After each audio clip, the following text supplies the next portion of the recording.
Hello mga katambay. Manglabaday ko sa akong gihumulan nga puti gahapon.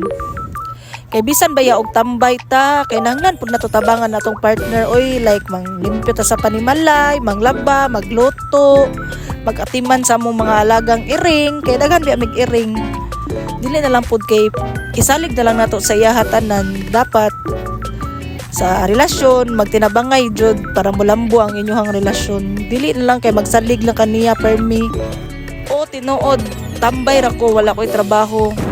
Nagsalig ra ko sa kong tumboy pero mutabang mapud ko like buluhaton sa panimalay.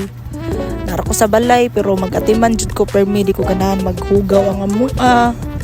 Kailangan limpyo jud na, yamang laba ko. Kung di ko manglaba unsa may suoto na mo, di ba? So diri kay nang waswas na day ko. Ako ra day gi putol-putol ang clip kay taas naman good kayo kung ako siyang i-fold jud siya. Patanaw na ko ninyo gyud sa nako step by step paglaba. Kay bawo naman siguro mo manglaba guys. Hindi mo kailangan pa na akong tudluan. So dinhi gi-dryer lang day na nako. Ako na siyang gi-dryer mga katambay. Kay sa sulod raman na ako sa balay ihay-hay, kay kung sa gawas na nako ihalay, wag tang na ini kabuntag. Dagan kay manghuaay og sinina diri sa amo agud mga katambay.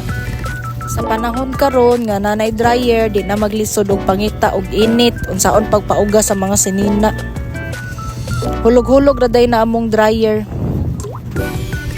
Yeah, diri ra jud na nako ihalay sa sulod ang akong mga sinina kay mga wala magud sa gawas gud. May buong na lang ka, nakuangan ng mong sinina.